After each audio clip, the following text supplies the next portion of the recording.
Bung Hatta Ini ditinggalkan. kayak sejarah berulang ya. Nah, Ya semacam sejarah berulang ya. terus kemudian dari Soekarno pindah ke Soeharto. Soeharto mulailah berjalan waktu itu dengan pendukung politiknya yaitu CSIS. Dalam perjalanannya berkuasalah 32 tahun. Di ujung-ujungnya ya itu menyadari salah dia meninggalkan kelompok Islam ini. Ya, so eranya Soeharto juga banyak yang dijeblos otoriter ya. Namun pada saat itu sandang papan pangan masih diperhatikan oleh Pak Harto ini. Dan dia merangkul umat melalui pembangunan masjid di mana-mana. Oke. Nah, kemudian Soeharto ini adalah otoriter juga.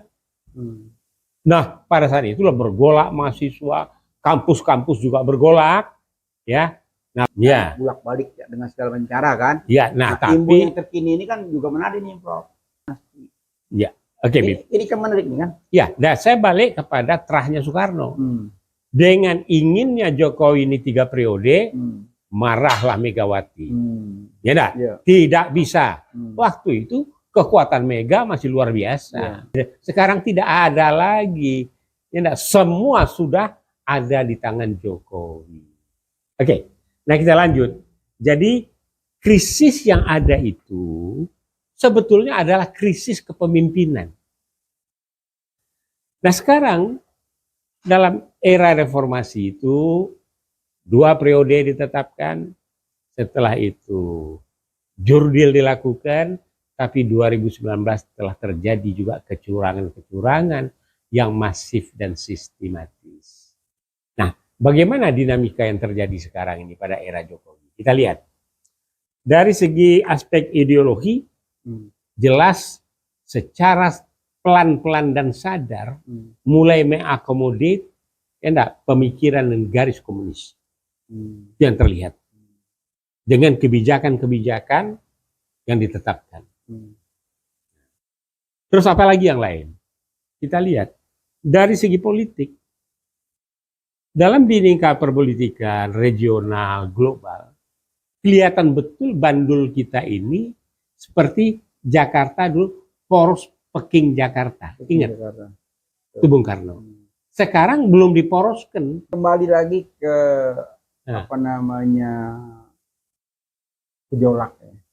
Gejolak tadi kan karena demokrasi terkoyak. Ya, demokrasi terkoyak. Jadi gejolak dari mahasiswa kan begitu dahsyat. Dahsyat, tapi kendor lagi sekarang. Biasa kan, hampir mau mendekati angka 1000 kampus ya. Mereka berdemo berbarengan gitu loh. Ya. Kita berpikirnya akumulasinya akan terus meningkat ya. Tapi entah apa yang terjadi tiba-tiba meredam lagi gitu loh. Kita bilang tadi, ini kepemimpinan Presiden Jokowi ini kan luar biasa. Slow but sure. Dia dikritik dengan keras, dengan tajam, ya santai saja.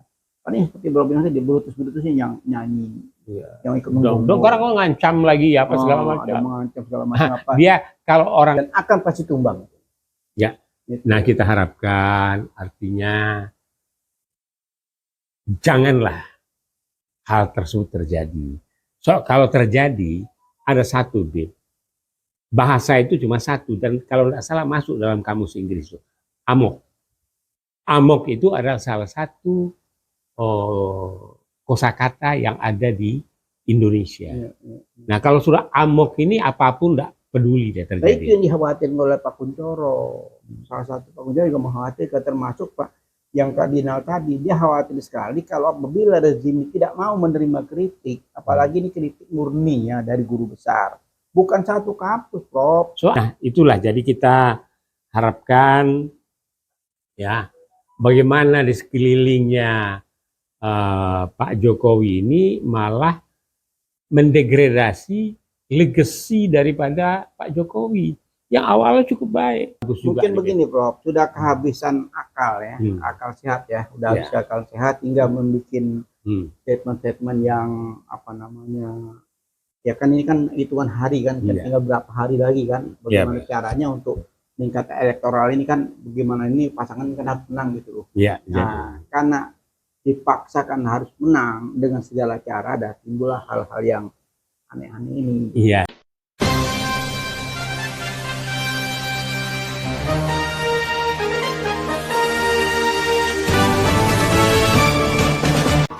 Jangan lupa ya di subscribe, like, komen, share, dan tekan tombol loncengnya. Bismillahirrahmanirrahim. Assalamualaikum warahmatullahi wabarakatuh. Waalaikumsalam warahmatullahi wabarakatuh. Sehat, Prof? Alhamdulillah, Bib. Alhamdulillah. Kita mulai bisik-bisik ini dengan ucapan yang bagus ya. Ya. Yaitu Rabbis shrah li sadri wa yassir li amri wahlul 'uqdatam min lisani yafqahu qawli. Dengan diawali dengan Rabbis shrah li, insyaallah bisik-bisik kita ini bermanfaat buat bangsa dan negara, terutama buat rakyat Indonesia yang sebentar lagi, ya kurang lebih seminggu ke depan kita akan merayakan pesta demokrasi yang sangat luar biasa. Gimana, Prof? Iya, Bib. Jadi setelah gonjang-ganjing, ya, setelah ada pergerakan mahasiswa, buruh karena kondisi NKRI ini tidak baik-baik saja. Diawali dengan dinamika terjadinya polarisasi, kombinasi dan permutasi komunitas-komunitas dan politik berusaha membentuk satu koalisi untuk tampil pada era yang namanya pemilu. Ya. Nah, pesta rakyat besar ini ternyata tidak sederhana. Ya. Si A dengan si B dengan si C, ada koalisi, Anies didapuk oleh Nasdem, PKS ikut, kemudian Demokrat ikut, terpenuhilah persyaratan presidensial untuk itu. Tapi dalam perjalanannya ternyata polarisasi dari paslon lain juga begitu.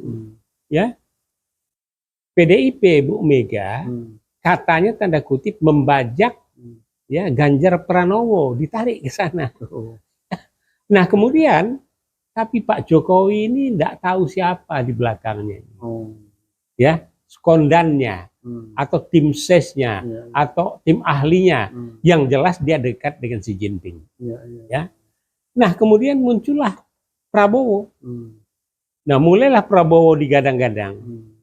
Nah kemudian dicarilah di mana letak kedekatan Prabowo dengan Jokowi ini. Nah, itu diawali pada 2019 pada akhirnya ketemu di MRT itu, ya station, kemudian masuklah Prabowo Sandi ke dalam kabinetnya Jokowi. Kalau kedekatan itu udah lama, Prof. Beliau jadi gubernur kan juga gara-gara Prabowo yang ngusung dari Solo. Ya ini kita melihat yang sepotong ke sini aja, Bib, ya. Kalau lihat ke belakang kedekatan itu sudah tidak diragukan lagi. Tidak diragukan lagi ya. Tetapi sekarang ini udah kayak artinya nempelnya itu sudah kayak lem Jepang yang terakhir ini ya. Ya enggak, bocor besar segala macam di lem itu udah kuat sekali. Jadi bukan nangka lagi getahnya. Udah getah luar biasa. Nah setelah di dalam getahnya apa ini? Rupanya sama-sama nakal ini di dalam menyelenggarakan pemerintahan. Ya, Jokowi terutama putra-putranya ditenggarai melakukan KKN. Nah, Menhan juga luar biasa sehingga ada friksi dengan Menteri Keuangan.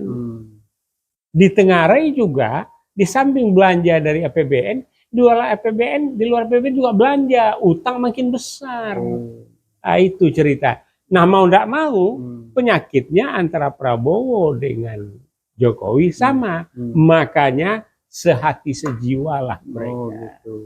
Itu.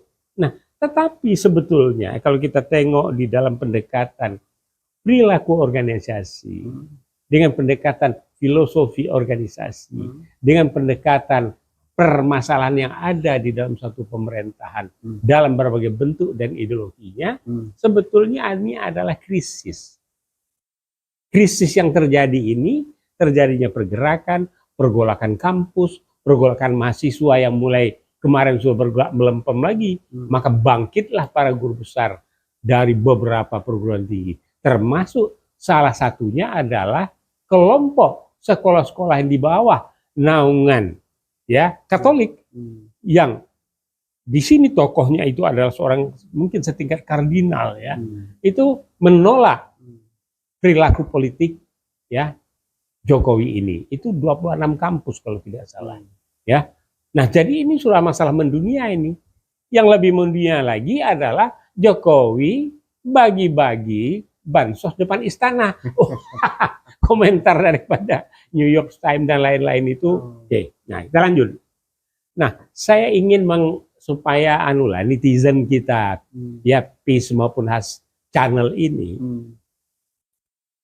pada era Bung Karno di situ kalau kepemimpinan yes, Bung Karno itu is the best, pemikir, petarung, pengambil keputusan, tapi satu yaitu beliau menggait komunis yang telah mencederai republik ini dengan membuat Republik Indonesia pemberontakan musuh 48.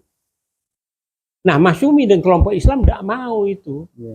Nah, sehingga muncullah PRRI dan so. Tapi beliau terus berkeras, ya, terus berkeras sampailah ikut pemilu 55 saja itu komunis dapat nomor 4 itu, ya. Dan Masyumi hanya 1 kursi, tidak. Tapi dari seluruh dapil, dari 15 dapil ke berapa? 10 itu dimenangkan oleh Masyumi. Hanya Jawa Timur, Jawa Tengah yang lepas. Nah, gitu. Nah, jadi krisis waktu Bung Karno itu China sudah mulai juga merapat itu kepada Bung Karno. Tapi yang muncul saat itu adalah China mu'allaf. Bintang 7, Gema, bagus-bagus lah ya. Nah, itu. Nah, jadi Bung Karno akhirnya karena perilaku politiknya jatuhlah dia pada tahun 65 karena ada yang mengatakan terlibat, ada yang mengatakan tidak dan sebagainya, yaitu pemberontakan PKI. Nah, yang oleh Jokowi ini diberi hadiah, diberikan kompensasi. Ya terlukalah TNI ini, tapi TNI ini terluka tapi dengan cara yang begitu hebatnya, sekarang TNI pun di bawah komando dan susah berkutik ya oleh Jokowi. Tuh TNI ini. Kalau Polri sudah lama, malah salah satu kekuatan itu ya pembinanya adalah seorang Chinese. Pembina daripada ya yang khusus itu Brimob. Ya, digendong-gendong lagi. Sangat terluka lah. Sebetulnya tidak ada masalah. Mau Tionghoa kah, mau Arab kah, mau apa. Kalau nasionalismenya kuat, tinggi, dan tidak berperilaku yang jahat, kenapa tidak? Kan begitu.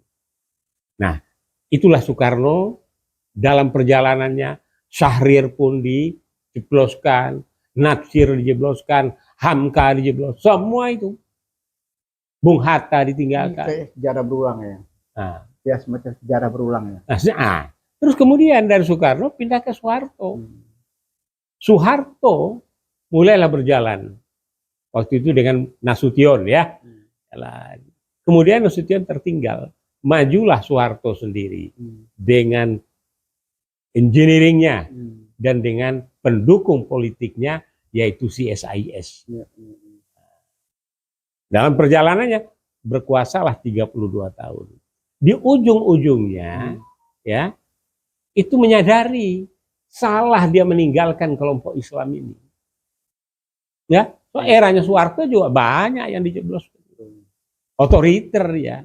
Namun pada saat itu sandang papan pangan masih diperhatikan oleh Pak Harto ini.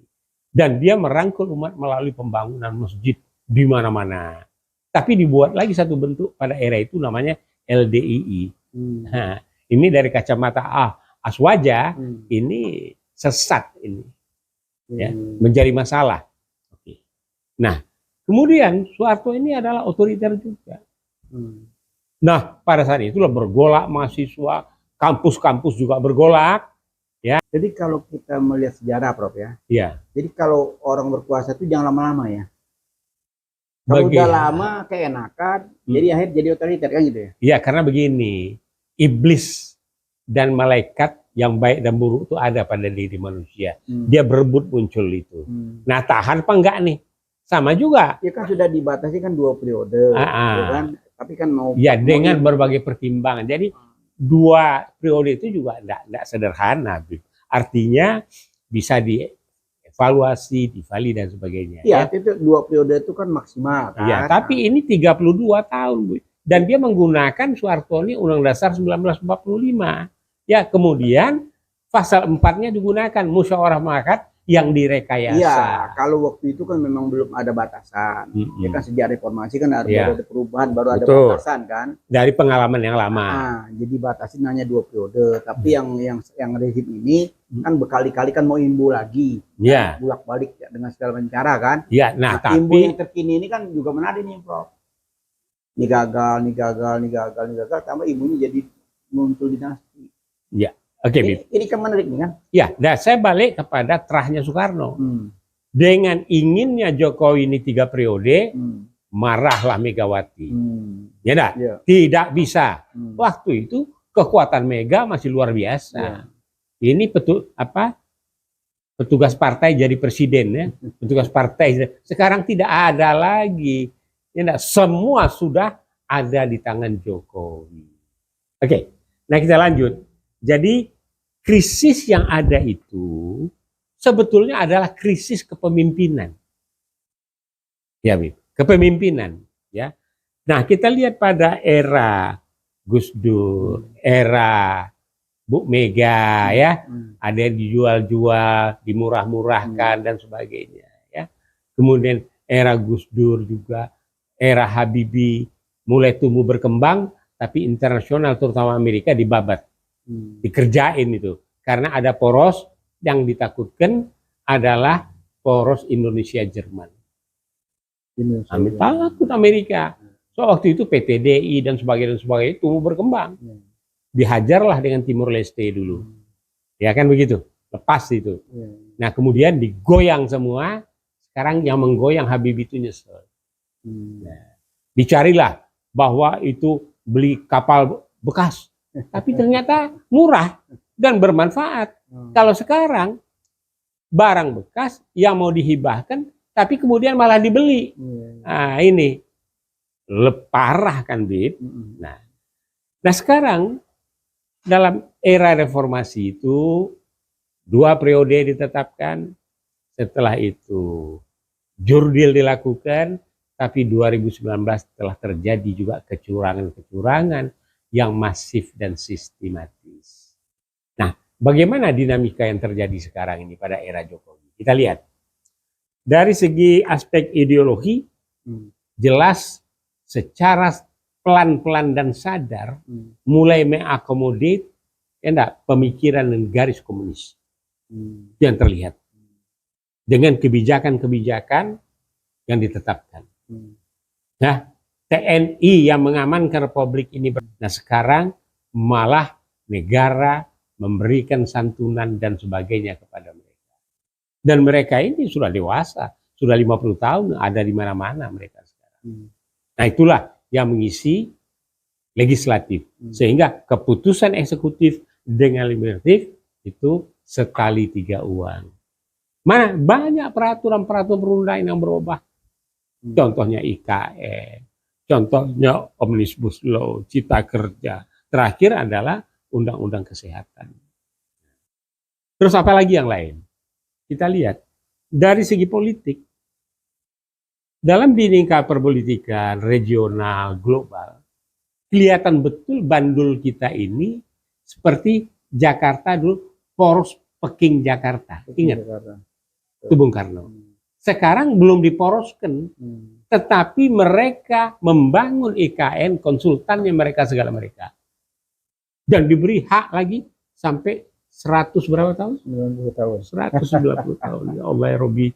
Nah, padahal saya pengen umur 100 tahun nih, mau lihat juga bagaimana. Kembali lagi ke apa namanya gejolak ya. Gejolak tadi kan karena demokrasi terkoyak. Ya, demokrasi terkoyak. Jadi gejolak dari mahasiswa kan begitu dahsyat. Dahsyat, tapi kendor lagi sekarang. Biasa kan, hampir mau mendekati angka 1000 kampus ya.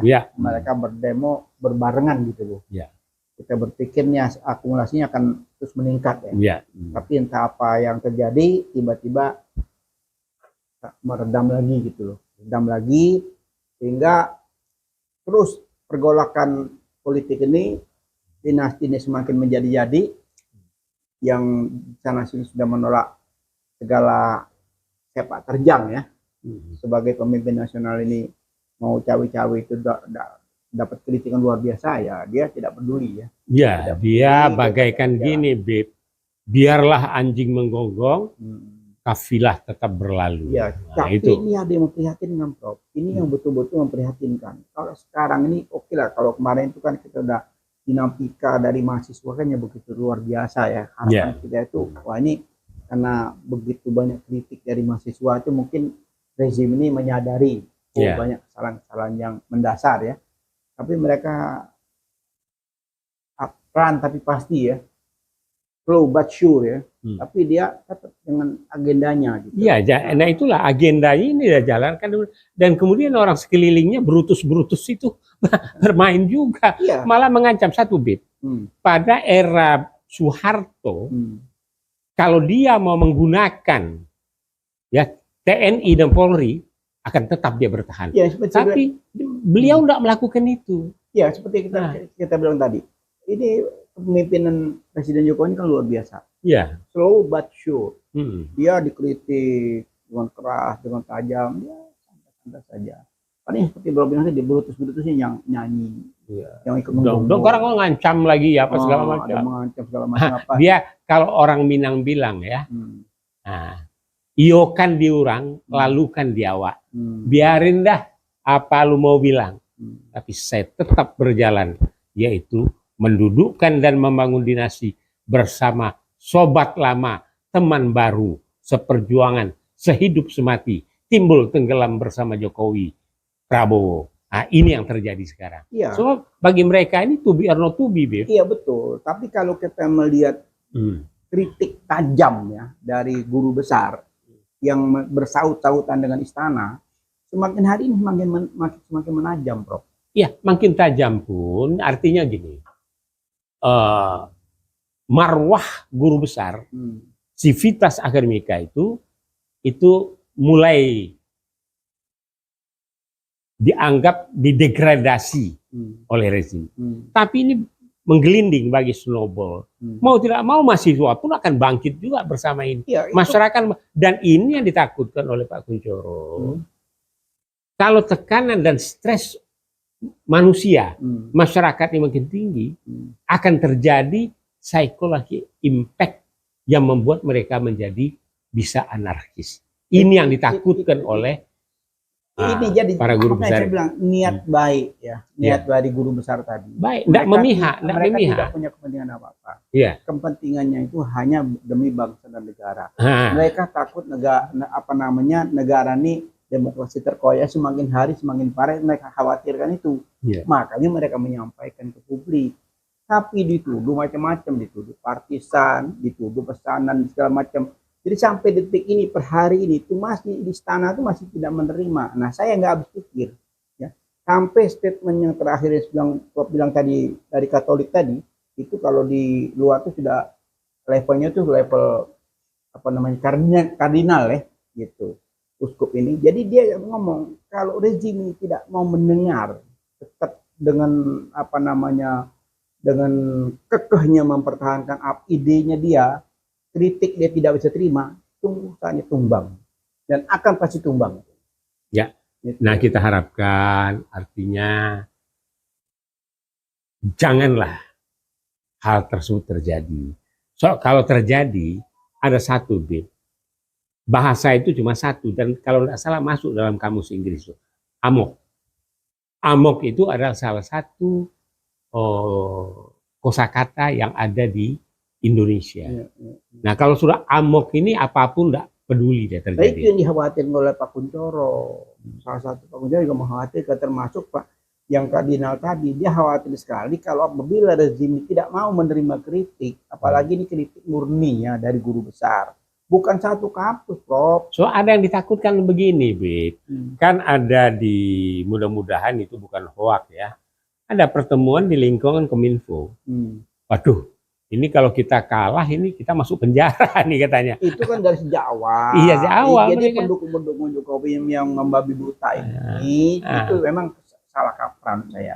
Jadi dia memberikan statement-statement yang memang menyesatkan gitu loh. Nah sekarang ini kan lebih dari 50 kampus loh teman-teman, Bro. Ya. Ditambah lagi tadi Katolik itu ada 28 kampus kalau nggak salah. Ya. Mereka bersepakat untuk menyelamatkan bangsa ini, bukan bersepakat untuk menumbangkan siapa-siapa.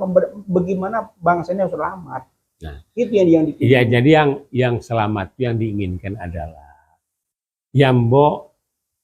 Kalau sementara ini memang kita itu akan pemilu, lepaskanlah pemilu itu apa adanya. Dan kalaupun entah nomor 3 menang, entah nomor 1 menang, ya, tidak ada dendam begitu. Yang adalah kalau 01 itu, kalau 1 itu selalu berpijak kepada hukum. Hukum adalah panglima. Kan itu statement yang jelas. Kalau kita lihat, ini kan terakhir ini kan banyak sekali kan orang dari UGM. Ya, betul. Ya, nomor 1 waktu itu kan Presiden Jokowi dari UGM. Betul. Udah dapat cap ya. Datang lagi orang kedua, ada 2 sekarang yang dicap dari UGM, orang yang apa namanya, apa bahasa mereka atau apa sih yang dari UGM itu. Jadi memalukan ya. Ya. Nah, alumnus yang memalukan. Nah, sekarang udah mau 4 tuh. Ya. Jadi alumnus yang dari UGM yang memalukan sudah 4 orang. Di antaranya kemarin terserah itu Erlangga, menteri apa namanya, menteri perdagangan, apa, Menko perdagangan apa ya? Perdagangan Zulhas ya. Bukan, apa namanya, Menko apa sih, aduh lupa lagi namanya itu. Jadi intinya sudah 4 ini, nambah lagi. Nah sekarang mau sampai kapan? Apa mereka dia buta segala-gala ya? Apa sih provinsi, Bro? Jadi begini, kalau namanya perguruan tinggi, sebab sebatang padi tidak semua itu berisi penuh. Ada saja. Di UI ada Ade Armando. Di UI ada juga PKI. Di ITB berapa itu tokoh politik dari ITB masuk penjara juga. Kemudian yang dari UGM, nah ini semua ini. Sebab sekarang caleg-caleg ini dari UGM ini, ya. Nah kemudian yang bikin lagi, ya, kan ada statement dari apa tuh, UPI Bandung. UPI Bandung berijazah asli. Nah, menyatakan, nah itu membuat deklarasi mereka. Mendukung dan memperkuat apa-apa yang dideklarasikan oleh kampus dan Civitas Akademika. Nah, mereka tegaskan itu. Jadi, nah itulah. Jadi kita harapkan ya bagaimana di sekelilingnya Pak Jokowi ini malah mendegradasi legacy daripada Pak Jokowi yang awalnya cukup baik. Coba Erick Thohir, setingkat dan sekelas Erick Thohir sudah mendunia namanya, ya karena bola antara lain ya, itu menfitnah Anies Rashid Baswedan bahwa BUMN dikoperasikan. Yang benar aja, saya Bib, masih waktu saya sudah bekerja, tapi saya kuliah di lembaga administrasi, Sekolah Tinggi Ilmu Administrasi Negara di sana saya masuk dalam tim pembahasan bagaimana baiknya bentuk pembangunan yang kita lakukan. Jadi ini luar biasanya, tidak? Capres ini Anies Rashid Baswedan. Di situ sudah dibahas bahwa birokrasi bertanggung jawab melayani publik dan membangun. Nah untuk pembangunan itu ada dinas-dinas, tapi ini sulit. Karena itu dicarilah bagaimana caranya. Nah, ditengok sosialis, model Soviet, ditengok model Amerika, ditengok model Jerman. Akhirnya diputuskanlah pemerintah menjalankan pembangunan dengan bentuk pola yang ada. Sedangkan dibentuklah yang namanya korporasi, yaitu BUMN tadi, supaya lentur dan manuvernya mudah, ngutang gampang, minjem gampang, bayar bank, mecat orang gampang, misalnya begitu. Jadi ini luar biasa, dan ini Pak Anies memahami betul. Nah, jadi nggak dijawab lagi, oh enggak akan ada itu pembunuhan, enggak, tapi dijawab dengan bahwa dalam membangun tanggung jawab negara itu, ya, ada pemerintah menjalankan birokrasinya, kemudian yang melakukan pembangunan demi untuk masyarakat dan negaranya itu adalah korporasi atau BUMN BUMD. Nah, kalau yang punya akal sehat, nah, ngerti dia betapa blow-onnya Erick Thohir ini gitu. Nah, ini kalimat saya menjadi tidak bagus juga. Mungkin begini, Prof, sudah kehabisan akal ya, akal sehat ya, udah habis akal sehat hingga membuat statement-statement yang apa namanya, ya kan ini kan hitungan hari kan, tinggal berapa hari lagi kan, bagaimana caranya untuk meningkat elektoral ini kan, bagaimana ini pasangan kan harus menang gitu loh. Nah, karena dipaksakan harus menang dengan segala cara, dan timbullah hal-hal yang aneh-aneh ini. Iya, jadi untuk itu, Bib, di sini berusaha melakukan kecurangan, di pihak yang lain 1 dan 3 berusaha menghambat terjadinya kecurangan. Nah, mana bentuk kecurangannya? Satu adalah di DPT yang ditengarai ada 54 juta. Yang kedua adalah sisa suara. Ya, dulu tuh rata-rata yang masuk ya ke bilik suara itu kan ada 30% yang enggak, entah golput, entah apa. Taruh sajalah sekarang 10% yang tidak datang. Sisa suara 10%. 10% kan sudah 10 juta, Bib. Nah, 10 juta ini kalau dimainkan, waduh. Nah, mungkin ini sudah diperhitungkan bahwa menang 1 putaran. Tapi visual, data, fakta, relevan, dan benar, Anies menunjukkan di yang ke-1. Nah, jadi itu tadi DPT, di TPS, di kecamatan, kemudian suara yang tidak terpakai, yang totalnya kita ambil saja 10%. Nah, inilah barangkali permainan. Nah, sekarang tentu untuk mengcounter itu, kuatkan saksi dalam, rekam seluruhnya, dan itulah yang akan menjadi bahan untuk advokasi nanti. Nah, kalau ya enggak dipaksakan menang atas kecurangan, nah inilah yang dikhawatirkan oleh Prof. Kunchoro itu tadi. Ya, bukan hanya Prof. Kunchoro ya, banyak sekali ya. Lebih dari 50 kampus ya. Ya, oke, Bib, saya rasa balik lagi, krisis ini adalah krisis kepemimpinan. Dan catat Ahok, statementnya luar biasa. Bagaimana Gibran punya pengalaman? Wong Jokowi aja enggak kok katanya. Ahok loh yang ini sebagai penutup barangkali untuk diskusi kita apa dan kenapa gejolak ini luar biasa. Yaitu kuncinya adalah krisis kepemimpinan.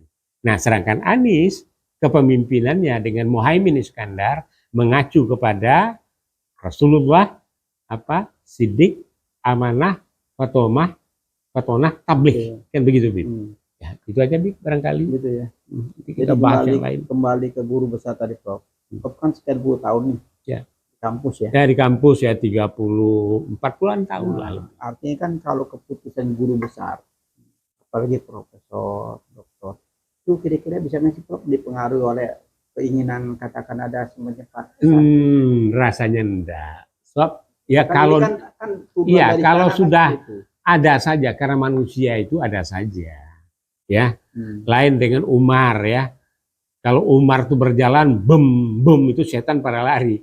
Tapi kalau guru besar berjalan, masih ada juga yang kesambet iblis, ada 1-2. Kalau guru besarnya sedikit, loh, katakan hitungan kampus cuma hitungan jari, itu mungkin kita masih iya, bisa kalau sekarang ini tadi curiga. Tapi kalau sekarang ini kan sudah lebih dari 50 kampus, bak jamur. Iya, jadi ini mencerminkan bahwa kepemimpinan yang ada sekarang ini, yang pucuk pimpinannya adalah presiden itu sekarang adalah Pak Jokowi.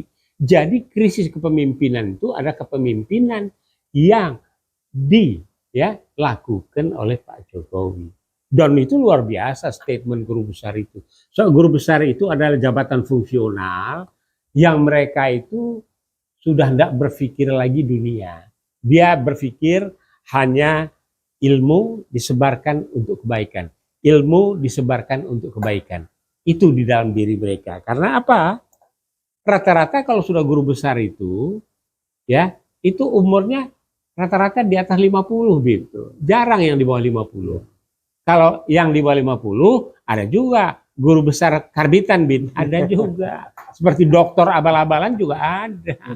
Jangankan gitu lagi. S1 aspal juga ada, asli tapi palsu. Tapi yang palsu banget juga ada. Nah, jadi ya begitulah, Bib. Jadi guru besar adalah jabatan fungsional, tenaga pendidik yang mendedikasikan dirinya untuk membangun suatu masyarakat menuju peradaban yang baik. Gitu. Jadi kalau kita melihat gejolak ya, gejolak daripada kampus bangkit tadi, ini kayaknya Prof, bukan lagi krisis kepemimpinan, Prof. Kita krisis moral, Prof. Ya, dalam kepemimpinan tuh, ini kan kepemimpinan terletak pada manusia. Manusia itu punya rasa dan karsa, punya pemikiran, punya kolbu. Di inti semua itu adalah moral. Nah, itu tercermin dalam perilakunya. Apa? Perilaku politik. Ya, konstitusi ditabrak, itu sudah tidak bermoral. Bila apa lagi? Perilaku dan ekonomi, semua disosor aja, diambil semua. Nah, itu juga sudah tidak bagus. Kenapa? Kan ini kan presiden kita kan jebolan dari UGM. Ya kan? Terlepas itu masih jadi berdebatan, beliau itu pernah di UGM. Ya kan?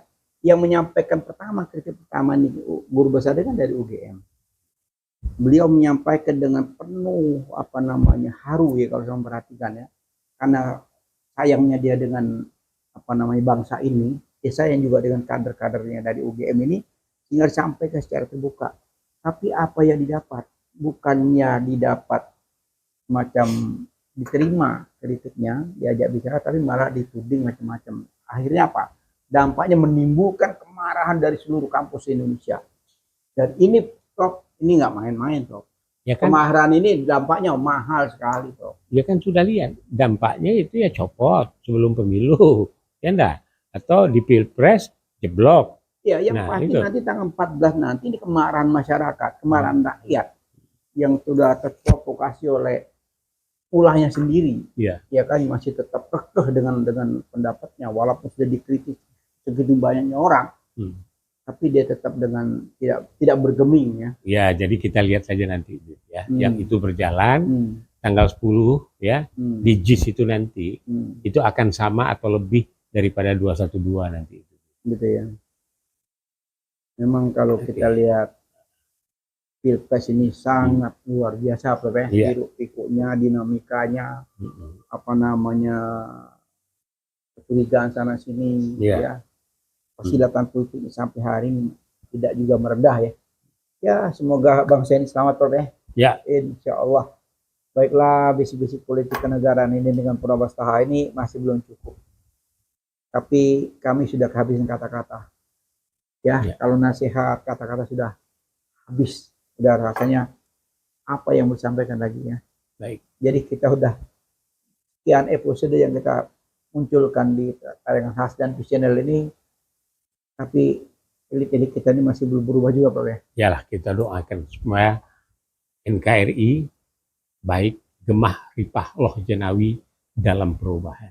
Insya Allah, mudah-mudahan di akhir-akhir jabatan ini, akhir-akhir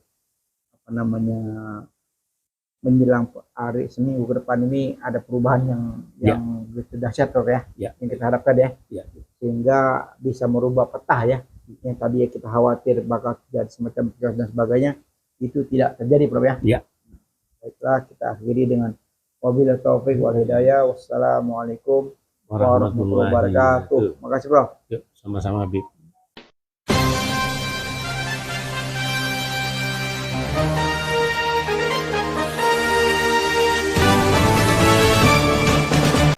Jangan lupa ya di subscribe, like, comment, share, dan tekan tombol loncengnya.